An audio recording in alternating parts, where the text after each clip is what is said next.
Hey everyone, welcome back. If you're diving into the world of crypto in 2025, you might be wondering how to cash out your USDT from your Phantom wallet right into your bank account. USDT is a stablecoin that's pegged to the US dollar, making it super stable for transactions, and Phantom is one of the most user-friendly wallets out there. Today, I'll walk you through the entire process step by step, so you can do this safely and efficiently. First things first, make sure you have the Phantom Wallet app installed on your device and that your USDT is securely stored there. Open up the app and log in with your details. Double-check your balance to ensure you have enough USDT to transfer.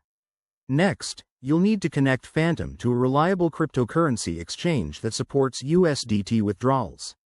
Popular options in 2025 include exchanges like Coinbase or Binance. Just search for one that works in your region. Once connected, head over to the exchange's interface. Now, initiate a transfer from Phantom to the exchange.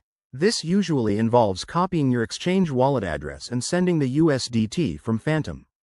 Be extra careful here. Paste the address correctly to avoid any losses. After your USDT arrives on the exchange, it's time to convert it to fiat currency. Go to the trade section, sell your USDT for USD or your local currency, and then withdraw it to your bank account.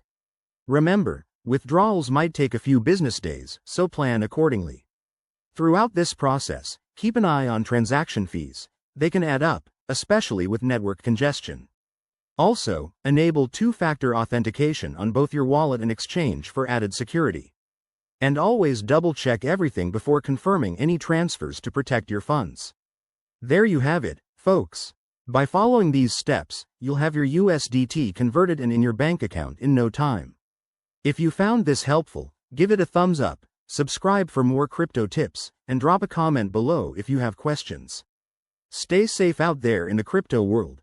See you in the next video.